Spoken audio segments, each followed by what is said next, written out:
Hello, everyone. Welcome. My name is Bianca Collins. I'm the curator of public programs for the Fowler Museum at UCLA. Thank you for joining us today or tonight, depending on where it is you're tuning in from around the world.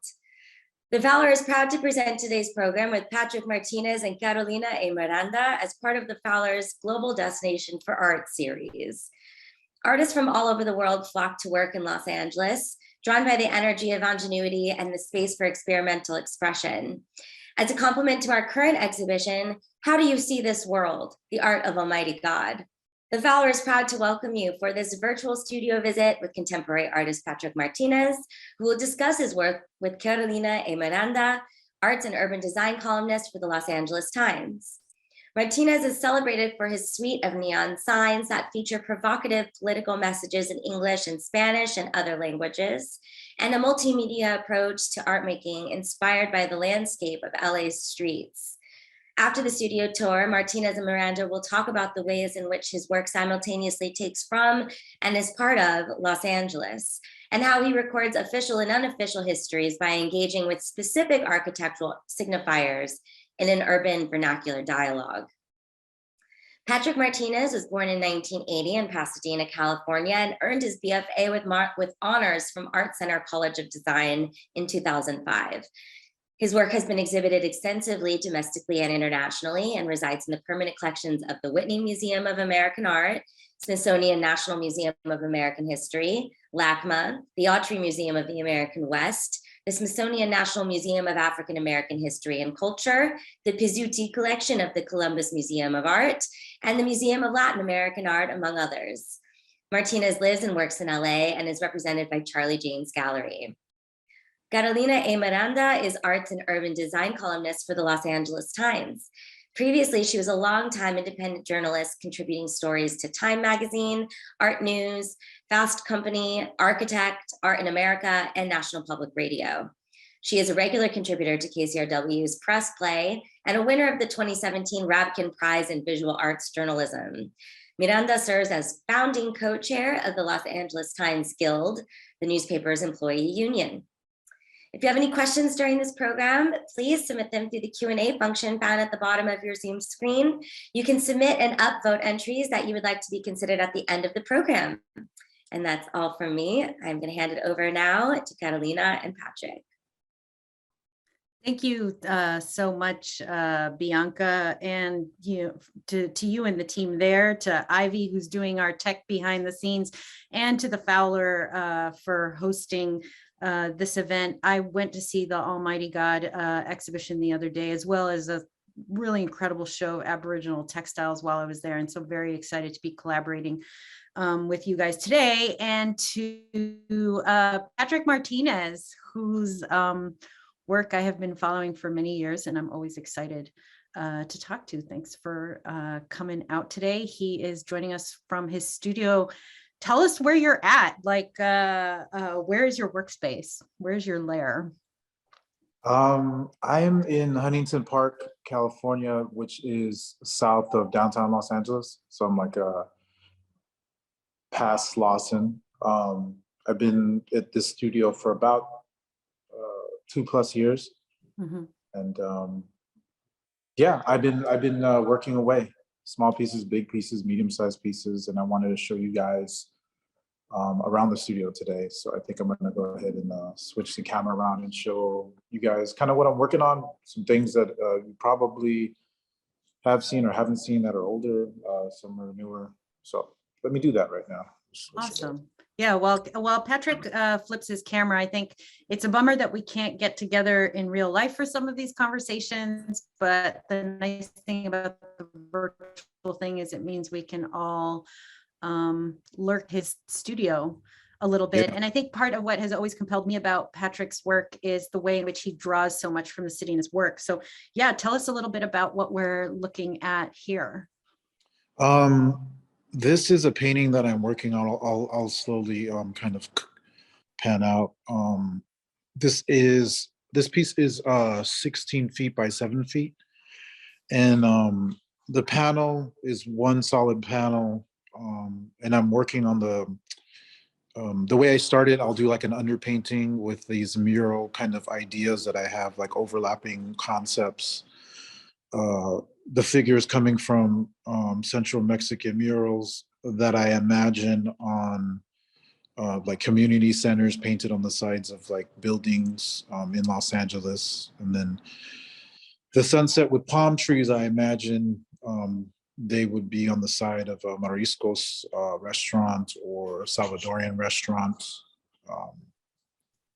So I'm just kind of like painting and overlapping these ideas first in the underpainting, and then kind of tagging on top, painting layers on top of. I'll paint the whole underpainting out with solid colors and wash that. I'll take the panel outside. Let me just pan over here. I'll take it outside into my parking lot area and wash it with my pressure washer, which I'll just kind of come over here and show you. And it's, it's just something that the city will use to wash graffiti out or, just kind of like clean surfaces. So you're literally like mimicking in the studio process, you're mimicking the layers that a city wall might experience over months or weeks or years. Yeah. Only because I know the processes that come, with like, when I was introduced to art, I was always sketching, but the first kind of painting material or painting medium I learned to use was spray paint.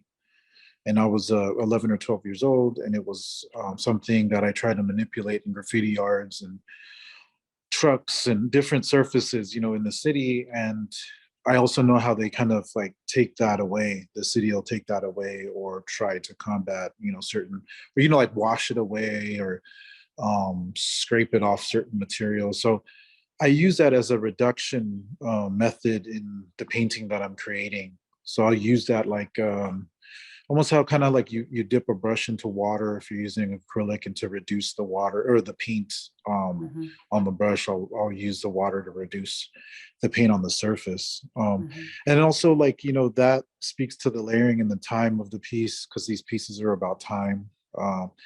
The landscape now, the changing landscape, what was there before, recent histories. I'm also kind of building up, let me move over here. I'm building up not only like the painting, but I also use like a stucco in the paint. So you could see kind of the thickness of the paint. And I imagine just taking all the materials that you would find on a wall and just using them to create a painting. So the stucco, spray paint, murals, even like tile adhesive. So I'm building up like, I'm using ceramic tiles that I find, I reference from around the city, but then also using the methods to adhere them to the panel. So I'm using tile adhesive, but also using them as painting element. Like, just that's, strokes that speak to brush, strokes in a painting. So I'm not using, the tile adhesive. I'm using it to adhere the tile, but also just, using it freely like art material and using it like I would do with a brush. So also with the spray paint, there's a logic, and with the graffiti stuff, I understand that there is conflict in the street, and that certain people, depending on their, how they're living their life, they're either doing graffiti or they're like in gangs, and there's conflict and people crossing each other out. Some of those pictures that you really like to see, or those murals that are painted, are kind of adorned by this. And I just think it's like rhythms of the city. It's also important, to include that, because it's part of the city, and just like all this other stuff that I include. I almost imagine it as the ghosts of the city, like you're seeing everything that was there before. It's like you're seeing past and present at the same time in your work, which is like so architectonic in scale. I think if you have not seen Patrick's work in person, I think the studio tour is giving you a little bit of a taste, but it's really like you are standing in front of a building, like the scale and the size and the way your body relates to it. You know, we just had a question come in relating to your use of tile, and a viewer was curious to know what it's citing or linking to. Is it does it cite the inclusion of tile in a lot of like Mexican American restaurants and other typical constructions? I think so. Yeah. I mean, it could be used in, like the orange tile I referenced from a photo in a Mexican restaurant that I came across in Montebello. So even like the way the spray paint kind of like was, written and then erased or painted out, and then all you see is kind of the bottom of the tile, like maybe they didn't have the materials to clean that. It references all kinds of tile around the city. And, to be honest, the first time I saw it was in Chinatown, and it was this green tile, specifically this color right here. And I have a lot of it and I use it all the time. But then I started thinking about the sun and how time and the sun kind of like beats down on color, and store owners try to match different colors, and they'll probably try to like fix broken tile with colors that they thought could match, or or the other close. color got discontinued. Yeah, close colors. But then I started thinking about how some of it started looking like Mayan jade, and for like some of the masks and stuff that you see, like something you might see at the Museum of Anthropology in Guadalajara, or Mexico City. But I just try to use indicators, or just like using materials in the city to like reach back in time and do it kind of in a new way, and represent that in some of these materials. And then the other tile designs is just stuff that I find in the city, different patterns that mimic the rhythms of some of the movements that I want to kind of incorporate. That's great. I think we're going to be ready to move on to another part of your studio now. Thanks so much for showing us that. If you can see, Patrick had one of those completed wall pieces at Frieze. I saw one recently at the El Museo del Barrio Triennial that was just terrific. Oh, we're seeing views of his studio. Yeah, just going to give you a quick view, kind of wrap around. That's a nice daylight soaked studio. It is. It's weird because it's like I always kind of combat with the light when I'm painting. That's why I have these like light stands. But that's a good. Really somebody just dropped a good question in the question and answer channel. They ask, Huntington Park has a rich history. Did you choose to have your studio there because of that, or another reason? I mean, to be honest, it's very competitive to try to find space to make art. I was looking for a space for a while, and it got very, I've been in downtown Los Angeles and Lincoln Heights probably since 2009, kind of like working around there. And I just got, I found that I've since then I've been like I moved kind of south to Vernon, and then from Vernon to Huntington Park. So I'm just going further south, and this place really fit what I needed to have in a studio, because I was making bigger works, and I needed ground level access to bring in panels and things like that and take them out. And you have the benefit of that great vernacular architecture in Huntington Absolutely. Park. I mean, that's just like the cherry on top, right? Like it's just you get to walk around and you're always in it and around it. So exactly. So cool. Well, tell us a little bit about what we're looking at here. This harkens to some of your earliest work. if I'm not mistaken. Yeah, so like peachy folders, if people aren't really familiar with peachy folders, I had them in middle school and high school. And, I'm 41 years old now. That was probably in the 90s, early 90s. So they were around during my time, and people either kind of remember them or they don't. This is an original peachy folder. Yeah, they were like the cheap school folder. I grew up in the 70s and 80s, and they were the cheap school folder that you could just buy at the drugstore. Yeah, they were about 10 cents to 20 cents when they started phasing them out. They were like 25 cents. They weren't really phased out either. They were just kind of like, they went online and people forgot about them. But there you go. I don't know where this place is, Fort Myer, but this is 33 cents, I believe. But it had information in there, like useful information and all that good stuff. So this is something that you would pick up, put your homework in, fold it, put it in your back pocket, your backpack. So I was referencing this. Oh, go ahead. And they were also, I mean, every kid used to doodle on them and draw on them. And yeah, it was just something that was natural because the surface, it was something that you would always look at. So you'd write notes and things like that on it, homework assignments, people's phone numbers, you would draw on them. You would kind of deface or kind of draw on top of the figures.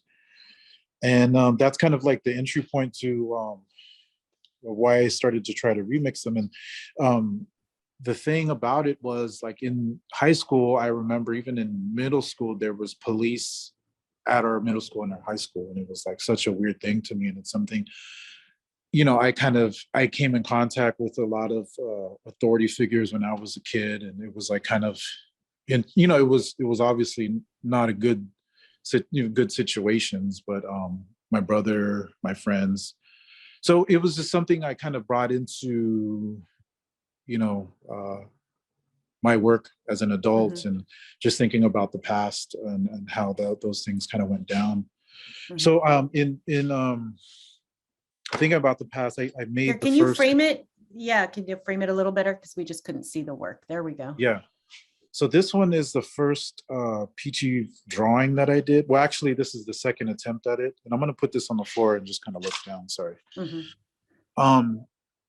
This is probably 2008. I did the first one in 2005. Very general, kind of generic kind of figures. And I was thinking about youth and authority, cops chasing kids, arresting them, pulling guns on them. So that's a silk screen. And then fast forward to 2014-15, we have all these images of these kids and these, like everything's getting captured on video. So I'm starting to replace these generic kind of ideas with real situations, mm-hmm. real people. So Paulo Neo, Philando Castillo. This is all painted on panel. And when I'm painting these figures, I'm wanting to kind of cement and paint them into importance so that when, I don't know, maybe it does sit in a museum or a gallery, those kind of conversations can kind of continue. Mm-hmm. And not just kind of be this disposable news and just kind of in 1 year, out 1 year, in 1 week.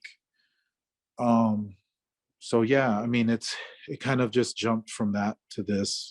I started going back into the folders and drawing on top of them. This is about LA County sheriffs. Mm-hmm. And just like I mentioned, you write notes and information on the folders. I would write information notes on this folder. Oh, there we go. Yeah, they become these they were always these really interesting canvases. And what interested me about those paintings, I think the first time I saw those was at Charlie James. Right. Was the peachy on its own represented this kind of idealized, all American youth, sports figures and basketball players and tennis players. And this was taking that language and adapting Absolutely. It to reality. Yeah, I mean, and this is a jacket. Yeah, this is a varsity jacket. It's another extension, I think, of just this folder idea, right? Trying to place things back into the context of where what they're inspired by, youth and authority. Mm. This is a chain stitched wool jacket that's based on a painting that I did. Did you make, So do you make the jacket yourself, or did you have that made? I mean, I got it made. Everything was Okay, made. I cool. designed it. I designed all of it, but it's all pretty much from scratch. And then this is kind of the front side. Wow. And are those jackets a series, or did you do that as like a one-off sculptural piece? I did, yeah, one-off sculptural piece. I have this one, and then there's another size, a large. This one's a small, but there's a large that's solid yellow. Same image, front and back. It's just solid yellow, and it's a little bit bigger. So it's there's two jackets, but they're both different in Cool. color. Awesome. Yeah.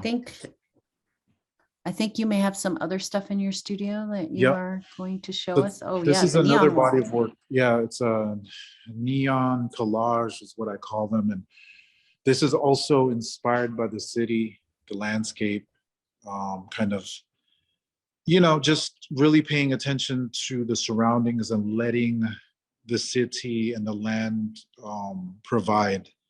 My thing is like, I sit still and I kind of like observe, and the materials are all there. They're just kind of like, vibrating or speaking to you, or I just, everything in the land is kind of up for grabs. And this is kind of a neon that you would see in the city of LA that would be on at night, that advertising different services like income tax checks cashed, 24 karat gold, lottery, like lottery, beer. Yeah, pay, you know what I mean? Pay your bills here, Exactly. like gas Check bill. cashing. Yeah. I mean, these are signifiers of a certain social class in certain areas of the city, because neon Absolutely. is not something you see in every part of Los Angeles. And then you often play with the work and sometimes like funny and also poignant ways. Yeah, I mean, where does some of that come from? I mean, for me, the neons were like it, like most recently I wanted to be useful in a sense, right? Like, and then say things that were more worth saying. And I just was kind of like, past president was in office, and it was more just about, saying those things. And they ended up becoming more like protest signs, like digital protest signs, because they would digitize them and like put them on, line, and the people would take them and kind of like repost them and things like that. But they kind of started out, I mean, they did start out, I look at these like sculpture, and they started out like kind of whimsical and kind of like taking from rap lyrics and talking about the recession. But this specific set is, some of them are inspired by, pandemic. I'll take different, quotes. This is Frederick Douglass.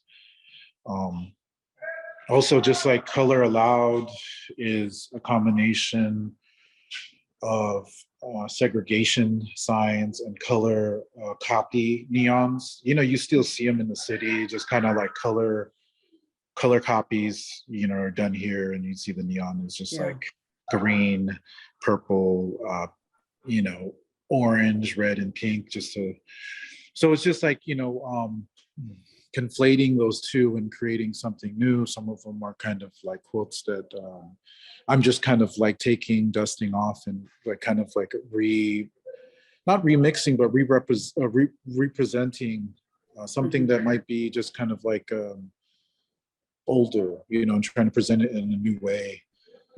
Some I just make up. It's interesting when you run into these, if you've never seen these, if you ever run into them in the city, and we'll talk about this a little bit after you sit down, is that, it's like these signs are always talking to you, and it's really great to run into signs like these that aren't selling anything, like instead they're putting forth ideas and clever wordplay.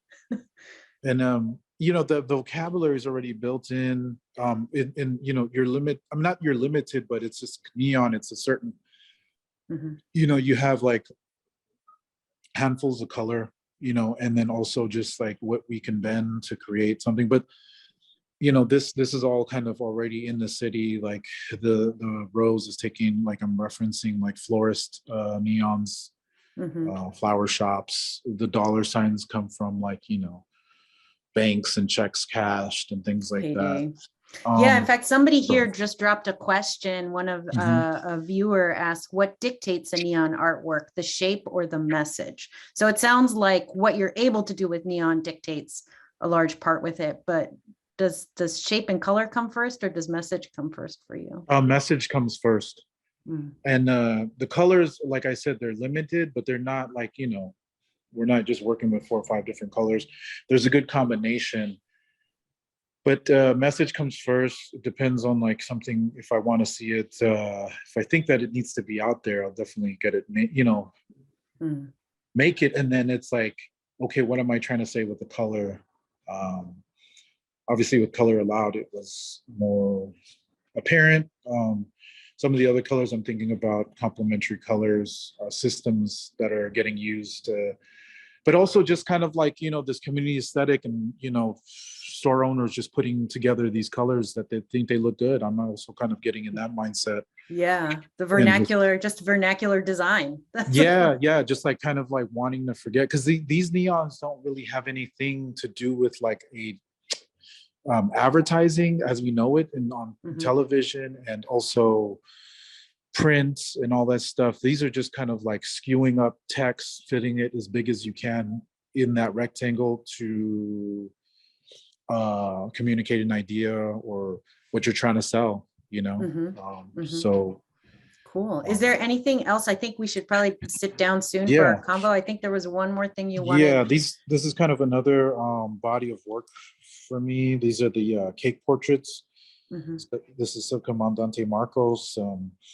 This is all on panel, and I paint these works as celebratory portraits. The cake base plate activates the piece more as a gold frame. I don't know if you could see that all around. It's kind of a mirror plastic that I get laser cut. And then when I started painting these, this was more about how I could apply paint differently for portraits, or how can I subvert like kind of like, thick paint, or just like, seductive paint techniques. But it's referencing like sheet cakes that have printed. Is that like airbrush? Like you would airbrush a sheet cake? Yeah, this is airbrush. Like I would airbrush, food coloring or something onto a sheet cake. This frosting is all thick, heavy body acrylic. So is this kind of lining. I paint the portrait first on a white background with brush. If you look on in here, I try as hard as I can to do the gesso as thick as I can, like icing. Try to leave the middle kind of gesso, but you could see it there.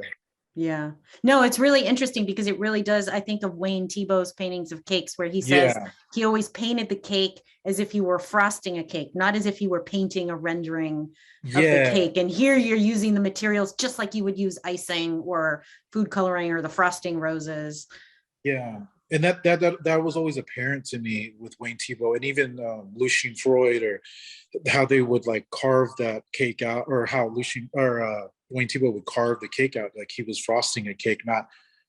He was frosting a cake first, not painting it, and then he spoke to paint like in the background or something like that. He felt it. But this was kind of like a way for me to manipulate paint differently, or just try to add to that conversation, and putting heavy body acrylics into cake frosters, and then actually like, frosting it on and things like that. But I execute the portrait traditionally, like with like brushed paint. I go straight forward. I do a sketch with paint and then paint full color. Even with some of these people that I'm painting, there's not a lot of good color reference. Some of it's black and white. I have to invent the color. And that's kind of what I want to do too with these, is just kind of, not, I guess just really kind of give that person a new kind of, breathe Context. some fresh air into them in a new way, and just kind of update portraits of them, or I don't, in some cases. And in these unusual, I think what strikes me about those is these are color palettes that are used, I know certainly in a lot of like vernacular Latin American art, also in cakes and things like, and so it's interesting to see these kind of very like serious political figures like rendered in palettes in which are atypical. Like you don't usually see Subcomandante Marcos in pink. Yeah, and it's I don't know, it's a bright, it's almost like the inverse or inversion of like a chiaroscuro painting or something, like with the black background, very serious kind of like, white male in the middle, gold frame. This is kind of like the inverse of that. Oh, you've turned it inside out. Yeah. All right. So we should probably have you sit down. That way you don't have to keep like carrying your phone around all over the place. Thank you so much. Sure. And thanks for all the folks who keep submitting questions. I will get to many of these and I do see them. While he gets settled, if you do have questions, you can always submit them through the Q&A portal. And we are here in connection with the exhibition, How Do You See the World? Which shows the art of Almighty God, the artist born Kwame Akoto in the city of Kumasi in Ghana.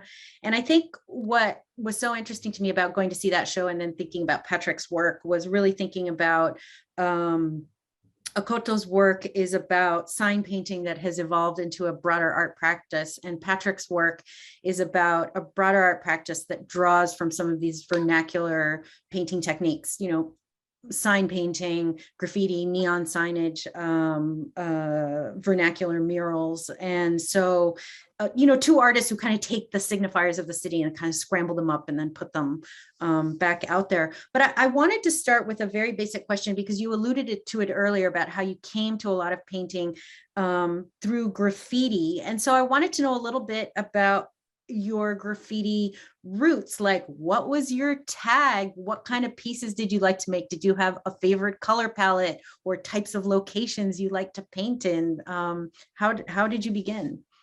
I was probably 11 or 12 years old, so it was 1991, 92, and I was looking at spray can art and downloading everything like Lee Quinones was doing, and like Mode 2 and all these guys. And I was just like really interested, because first, the sketchbooks that I was keeping as a kid, I was drawing ever since I could remember. So the sketchbooks I was doing, keeping, I was drawing these comic books and comic book characters and cartoon characters, and these guys were painting them on the sides of trains and in New York and then in Paris on walls and different surfaces. So I was just like, wow, what's going on here? Like, and then also just like that actual spray paint, the medium was interesting, because at the time I'm not really articulating it in my mind like that, but like now that I look at it, it's just something you weren't supposed to use to make art. It was sold at the hardware store. That's where I got it. That's where we got it from.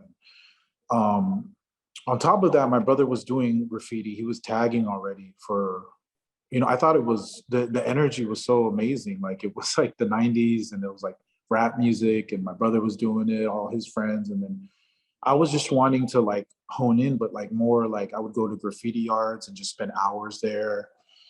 And did you work on like big masterpieces or not at first? It was multicolor? terrible. Like when I was in middle school, and I remember I would go to the dollar store and get dollar spray cans or whatever, and got other paint from in other ways. But which is terrible paint, by the way. Like that dollar, yeah, not good which paint. is also just like it's all enamels and just like so bad for you. And anyways, like I spent many hours just painting or trying to manipulate the paint. But when I first started, I was doing black and white or trying to figure out how I could get my characters on my in my sketchbook on the wall, and it was terrible. It's like 1992, and it was like trash. But I imagined it one way, and it didn't come out. So it really challenged me to try to do something. And now that I look back on it, it's like something that really poured discipline into me, because it was nothing that anyone told me to do. It was something I wanted to do, going and to try to like manipulate this medium, but also do it big. And like this idea or concept that I had with color, design, and also just whatever kind of character I implemented in there. It's like, so I would strictly kind of just stick to yards and like different like trucks and the outsides of yards and walls here and there, some rooftops with my brother. My brother was, and is still crazy. He's just a nut, and he would just tag on everything and anything. Like he was more just about mileage and just getting his name up everywhere. More me, I was more honed into like trying to make things like, you know, aesthetically not nice, pleasing, but just trying to manipulate the medium. Yeah. It's interesting to think about. I mean, you mentioned this going out into the city and painting in specific locations, because I kind of came to art writing out of an interest in graffiti. I started photographing it, and I have this like crazy archive of photos. In that, graffiti really makes you look at the city differently. You start to notice all of these like crappy interstitial spaces that nobody pays any attention to, you know, like the lip of a roof, the area under a bridge, a column, all of these like little almost like wasted spaces all over the city that graffiti artists find and fill. And so I'd love to get a sense, like, how did graffiti change your view of the city or expand it, and how has that informed your work as a painter today? I think it's surfaces, materials, points of view, you know, like how you're looking at something, how you're looking at a surface, what you would want in the surface, what that surface is best used for. Am I going to scribe on it? Am I going to spray paint on it? Will I use my main streak? So having that in my toolbox, I'm kind of like unpacking that on some of these pieces. Main streaks on on tile, things that you would see in the city, and like why people would choose to write with mean streaks or paint markers, or, you know, thick paint markers on tiles, because it was a smooth surface that would, you know, not mess up your paint marker or your paint stick. But just also just taking, like, you know, getting on the bus and like going to different areas and seeing the landscape and seeing what's on the bus, seeing what the windows would be scribed up like, what that felt like. Those were just kind of indicators of the city, the rhythms of the city, really. It's just like the energy of the city on a window or two or three. Yeah, like if you think of the scratchiti, if you're looking out the window through somebody scratching their tag or their initials on the window, it becomes like texture. And just kind of the desperation, like some of it is like, you know, just quick, or some of it is really worked on. But I would just say like all of that, plus like points of view, that the places you find yourself in just to paint graffiti is just kind of like places that no one really kind of frequents. And you're trying to, you know, put something down where it's you know, kind of wanting to bring some color into that space, or just wanting to be the first person to kind of paint down there, or do, you know, your due diligence and try to be, you know, really, you know, add to the conversation of all the people that have painted there. Yeah.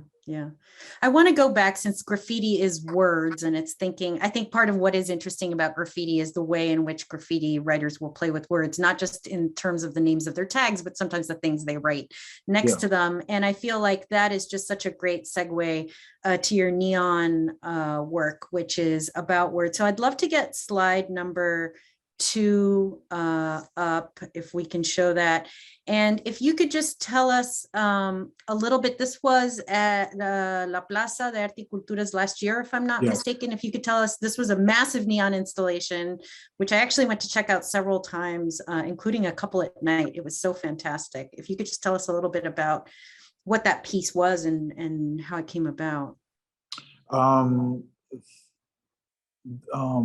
Plaza approached me to do some kind of exterior project. At that time, people weren't doing museum shows because people weren't going inside of buildings, and the pandemic was on and cracking. And I thought it was, it was something I had in mind to do. And I was already, we were talking earlier about occupying a window space, putting the neon back into spaces that inspired them. So back in early, was it 2012, 2013, I would do supermarkets and put these neons up in supermarkets and in different sections of the supermarket, neons that I was making. So it's like you were creating neons inspired by commercial neon and then finding commercial spaces that would allow you to display them. Yeah. My friend owned a market in Bell Gardens. He didn't own it. His family did. So I asked them just on a whim. Yeah, if we could show slide number 1, I think shows one of these. That's the place, Tapatio Markets. But this felt just like a bigger version of La Plaza. So when they asked me, I said, yeah, of course. And the way I hang those neons are kind of similar to what you just saw in my studio. It's speaking to how I started downloading them on Whittier Boulevard or different parts of San Gabriel Valley, just kind of being stacked. Even Boyle Heights, they would stack all their neons to try to maximize the window space. Sometimes it would kind of be offset or kind of like that. Sometimes they would just be stacked on top of each other. So, I think we have a closer view of the La Plaza install, slide number 4. This gives a better. Yeah, so I mean, when I started to hang some of the work, and when they had approached me, this was all speaking to the pandemic and kind of like things that needed to be said and things that people had on their mind. So I envisioned just a bigger version of that supermarket, or a bigger version of that storefront that I did in 2010, I believe. But I envisioned like these neons lighting up this dark street. Not that it's a desolate street, it's a pretty significant street in front of La Plaza, but no one, like I said, was going to art shows or openings or anything like that. So I think, at this point, I wanted to create some kind of immersive installation that people can kind of just come to at any time of the day and kind of at their own leisure kind of digest. Yeah, it was pretty great to run into it. And actually, a viewer has a related, you can take the photo down, Ivy, if you'd like. A viewer had a related question, because I do see that your signs are in Spanish and in English. And so somebody said, and in other languages, I think your signs have also featured Chinese, among other languages. And so one of the viewers asks, do you imagine yourself to be a translator / communicator? You can bring LA Mexican quotidian culture into the white walls of prestigious museums. I don't know if I'm a translator. I think I kind of approached it by just observing, because I want to speak and connect. The piece behind me is about kind of like connecting some of the walls that we see or downloading. I work from memory, photos, idea, just kind of like imagination with these pieces, like the one behind me. But the pockets of LA, meaning like, just the places that we don't even think about, Alhambra, Monterey Park, San Gabriel Valley, connecting in with like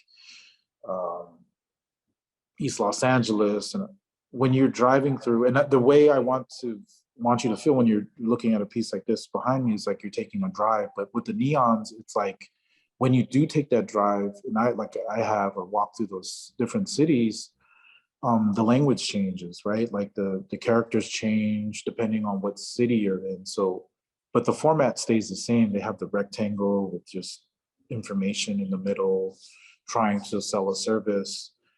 But in Alhambra, it might be a little different than it would be in El Sereno. So I just pay attention into those situations and trying to be inclusive and trying to speak to that change of like, because it's what makes up Los Angeles. It's not just like this downtown Los Angeles, Hollywood, and then like East Los Angeles, or there's different subtleties and different like zones that kind of really kind of hold Los Angeles together. And yeah, they flow one into the next. Yeah, and it's like very kind of interesting how some of those connections or those like juxtapositions and kind of like overlays happen. I wanted to talk a little bit about that, moving to slide number 6, and this will probably be the last major work we focus on before going to just purely audience questions, because I think it gets at a number of the themes that you've been talking about here. This is the piece that I saw at the El Museo del Barrio triennial last year, which just is such an interesting layering of different social and economic signifiers, architectural signifiers, you know, everything from Spanish Revival stucco to modern neon. And, you know, I was listening to a podcast in which you described these pieces as landscapes. And I was really intrigued by that because it completely toys with the idea of what a landscape is. So I'd love if you could just explain that a little bit.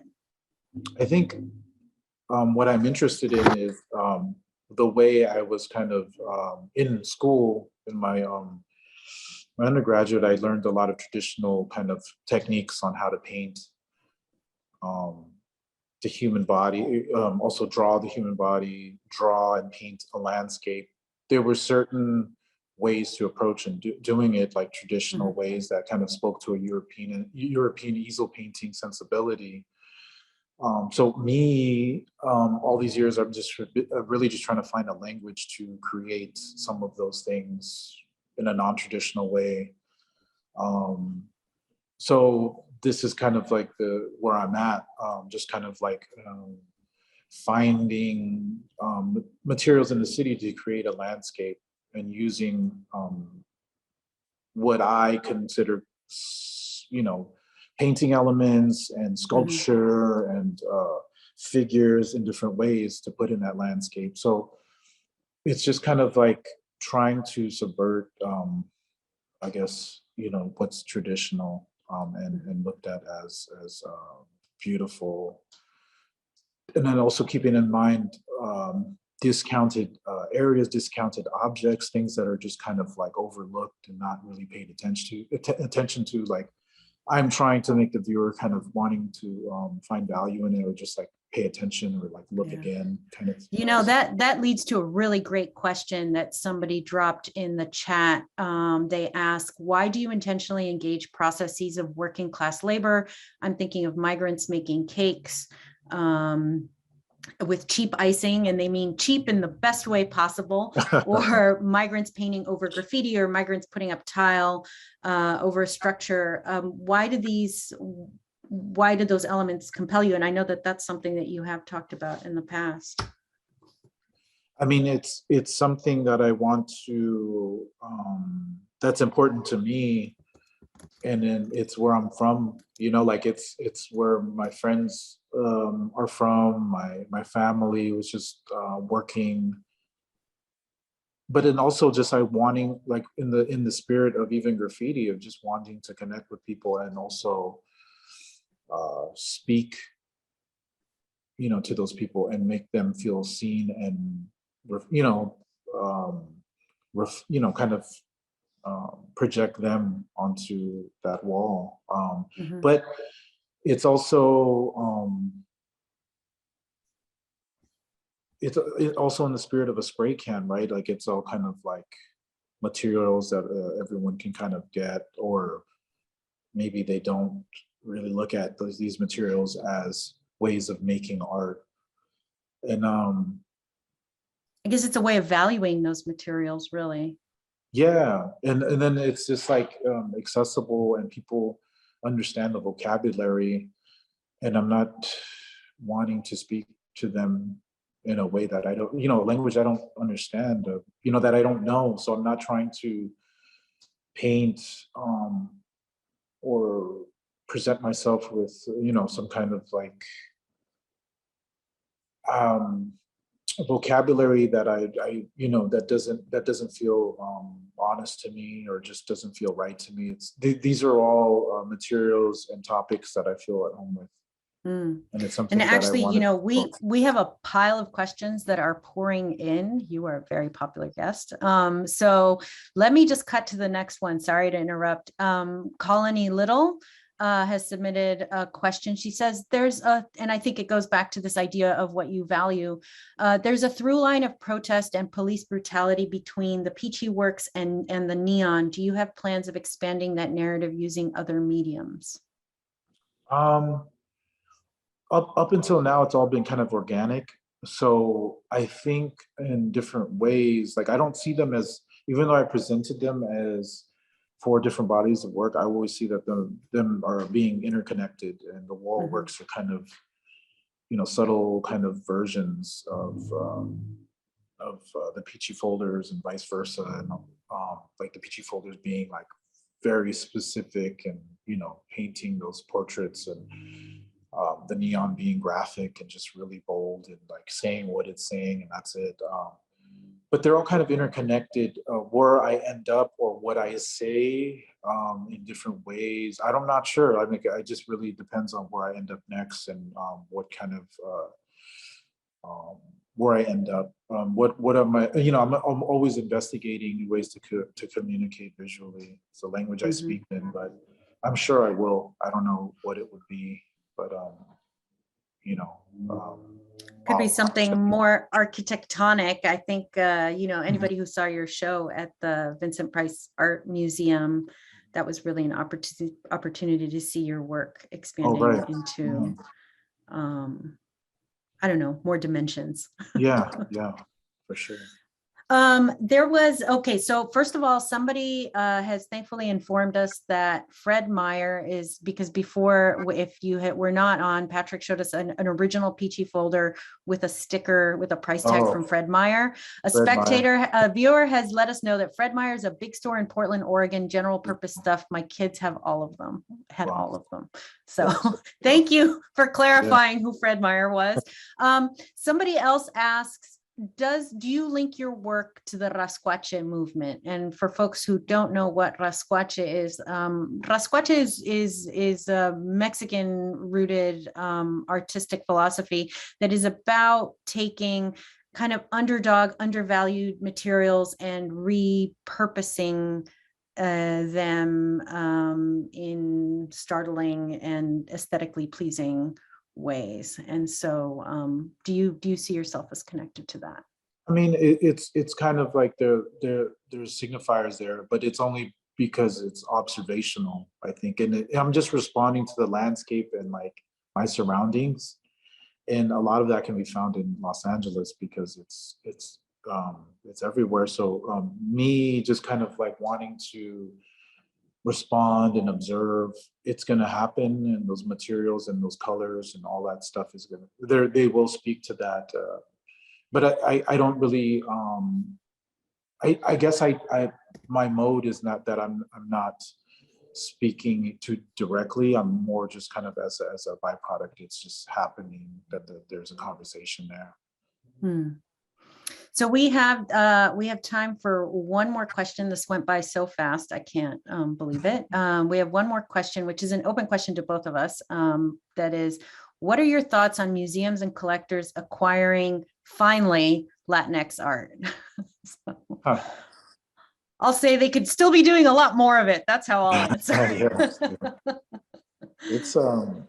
It's interesting because like I was, as I was coming up as an artist, it was very interesting to come, to try to establish yourself as a brown artist, like early on, like in the early 2000s. And after I got out of school, there was no market, or, I mean, there was just, I mean, there was like, some outliers there that really kind of, did their thing. But it was like, it was almost like we were burdening like the galleries, and it's refreshing to see now that there's curators advocating for artists, and collectors advocating for artists, and I hope that it continues to move forward, and a lot more happens, for sure. Yeah. And I mean, I have to concur with that, especially in Los Angeles, when you think about who the population in Los Angeles is and who these institutions are purportedly serving, you know, Latinx artists, but also works that draw into the roots of Latin American art that sometimes get short shrift because we're so busy looking at Europe. So anyway, I welcome it, but more, please. Thank you. And Bianca is back with us.